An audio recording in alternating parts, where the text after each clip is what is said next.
दिल्ली में विधानसभा चुनाव होने हैं, लेकिन फर्जी वोटर लिस्ट को लेकर कांग्रेस, आम आदमी पार्टी या बीजेपी में सियासी घमासान जारी है। पूरे मामले पे हमारे साथ बातचीत करने के लिए कांग्रेस के वरिष्ठ नेता और पूर्व सांसद उदित राज हैं। सर, अब वोटर लिस्ट को लेकर जो है लगातार बयानबाजी हो रही है। अब केजरीवाल ने आरोप लगाया है कि बीजेपी जो है वो हमारे समर्थकों का वोटर जो लिस्ट है उससे नाम काट रही है। जांच होनी चाहिए, अगर ऐसा है तो दुरुस्त किया जाना चाहिए। हालांकि भारतीय जनता पार्टी करती है, मेरे लोकसभा चुनाव में भी ऐसा हुआ है और उत्तर प्रदेश में हुआ, और महाराष्ट्र का जब चुनाव हुआ तो वहाँ 1,000 2,000 वोट काट दिए गए थे। शिकायत भी कही गई, उसका समाधान नहीं हुआ है। ये जांच होनी चाहिए और ये सबके साथ में पूरे देश में हो रहा है। अब तो सर संजय सिंह ने भी आरोप लगाया है कि उनकी पत्नी का भी नाम जो है वो बीजेपी वाले कटवाने की साजिश में रचे हुए हैं। अब जिसने भी काटने का एप्लीकेशन दिया है, जांच किया जाना चाहिए कि कौन दिया है, किसके समर्थक ने दिया है। ऐसा ना हो कि इसको पॉलिटिकल मुद्दा भी बनाने की कोशिश किया। आम आदमी पार्टी इस मामले में बड़ी तेज है। मतलब है कि जब नहीं काम हो सकता है तो एलजी को, जब एलजी काम नहीं करने दिए 11 साल तक, आप वही बहाना लेकर के बैठ जाते हैं तो आगे चुनाव क्यों लड़ रहे हैं? एलजी तो रहेंगे ही रहेंगे। और जिस तरह से पंजाब में इन्होंने वायदा किया था कि हर महिला को 1,000 रुपया महीना मिलेगा, क्या मिला? वहाँ पर नहीं मिला। तो अभी क्या 11 साल से क्या बैठे हुए थे, 5 साल से, 10 साल से, 3 साल से बैठे हुए थे। 21 रुपया तब नहीं उनको नजर आया। तो ये चुनावी हथकंडा ये अपनाते हैं।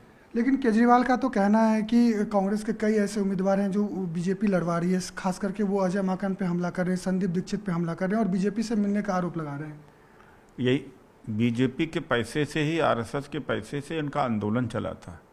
अन्ना हजारे के पीछे जो यहाँ पर रामलीला मैदान में 9 दिनों तक चला था, लाखों लोगों को खाने की व्यवस्था, टेंट, तंबू, बम्बू और सारे व्यवस्था ये आरएसएस ने किया था, बीजेपी ने किया था। बीजेपी के नेता ने इसको बयान पब्लिक में कहा है। वो कहेंगे हमारे बारे में जो बीजेपी के वजह से पैदा हुए हैं। अन्ना हजारे कहाँ है इस समय? वो उसको माफ़ी मांगना चाहिए। मनमोहन सिंह जी का निधन हो गया, हमारे बीच नहीं रहे, जिन्होंने मनमोहन सिंह के आखिरी 2 साल कितने तकलीफ के गुजरे हैं।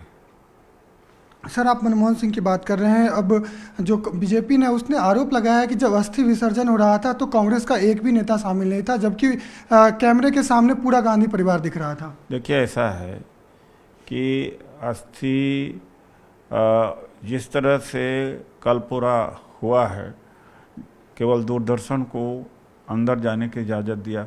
मनमोहन सिंह जी की 3 बेटियां हैं। मुश्किल से राहुल जी के और कांग्रेस के प्रयास से 3 कुर्सियां लगाई गई, वो भी नहीं थी। उनके बच्चे कहाँ, नाती कहाँ बैठेंगे? एक दूसरी बात है कि जब अमित शाह जी का काफिला जाता है तो उनके जो रिश्तेदार, उनके घर के लोगों को वो भीड़ में खो गए, मुश्किल से खोज के लाया गया। राहुल जी, सोनिया जी किनारे बैठे हुए। कल ये सारा मोदी जी का कार्यक्रम हो गया। दूरदर्शन के अलावा एनआई तक का किसी को क्यों नहीं अलाउ किया गया भाई? और जिस तरह से उनका अपमान किया गया मनमोहन सिंह जी का, और ज़रूर इतिहास कभी इंसाफ करेगा। सर, अब दूसरे सवाल पे आते हैं। संभल में जो है लगातार मंदिर मस्जिद का मामला जारी है। कल जो है कहा जा रहा है कि समाजवादी पार्टी का प्रतिनिधिमंडल जो है वो संभल जाएगा और वहाँ के लोगों से मुलाकात करेगा। लेकिन सर, इन सबों के बीच कांग्रेस पार्टी कहाँ है? क्या वो संभल के मुद्दों पे आगे वो बातचीत करेगी? क्योंकि लगातार अखिलेश यादव जो है वो बीजेपी पे हमलावर हैं। आप क्या बात कर रहे हैं? अभी बेलगावी कॉन्फ्रेंस में बात को उठाया गया, राहुल जी जा रहे थे, उनको नहीं जाने दिया गया। कांग्रेस पार्टी ने सबसे ज़्यादा पहले उठाया था और बड़े ऊंचे स्तर पर उठाया, संसद में उठाया, हर जगह उठाया। कांग्रेस पार्टी तो ले ही रही है, समाजवादी पार्टी भी उठा रही है। तो क्या मतलब जो संभल का मामला चल रहा है और लगातार अलग अलग जिलों में भी जो है वो मंदिर सामने आ रहे हैं, तो क्या आप क्या कहना चाहेंगे पूरे मामले में? देखो, पूरी धरती रक्त रंजित है। पूरी धरती में कुछ न कुछ नीचे है। बुद्ध की मूर्ति होगी, किसी की मूर्ति होगी, मस्जिद भी नीचे मिल रही हैं, बहुत सारी चीज़ें हो सकती। तो पूरा देश ही खोद डालो। ये तो इस तरह से क्या कोई देश आगे जा सकता है? ये तो जाहिर सी बात है कि जिसका जो राजा होता है जिसका और उसको धर्म का मानने वाले लोग होते हैं, तो वो अब जाकर के उनका धर्म फैलेगा। अब जैसे श्रीलंका में बुद्धिज्म गया, लाओस है, ताइवान है, चाइना है, वहाँ खुदाई होगी तो वहाँ बुद्धिस्टों को मारना शुरू कर दें। तो जो धर्म जहाँ जाता है उस धर्म के मंदिर, मस्जिद या उसकी इमारतें, उसकी मूर्तियाँ, उसके धरोहर बनते हैं। सर, आप एक आईएएस अधिकारी रह चुके हैं। सर, यही मामला जो है बीपीएससी से जुड़ा हुआ है। पटना में बीपीएससी के जो अभ्यर्थी हैं वो लगातार प्रोटेस्ट कर रहे हैं। उनकी मांग है कि जो एग्ज़ाम हुआ उसे रद्द किया जाए, फिर से एग्ज़ाम किया जाए। लेकिन इस दौरान जो है प्रोटेस्ट कर रहे छात्रों पर लाठीचार्ज हुआ। आप क्या पूरे कहेंगे इस पर? गए थे नौकरी मांगने, मिली लाठी, और मैंने देखा कि किस तरह से पुलिस लाठियाँ बरसा रही थी उनके ऊपर, और वो हाथ जोड़ रहे थे, आग्रह कर रहे थे, विनती कर रहे थे, फिर भी पुलिस बर्बरता थे। और नीतीश कुमार को इतना लंबा समय मिला बिहार का मुख्यमंत्री बनने का। मानते हैं कि पहले पिछड़ा हुआ था, लेकिन जब इतना लंबा समय आपको मिला तो अब तक तो नया बिहार बन सकता था।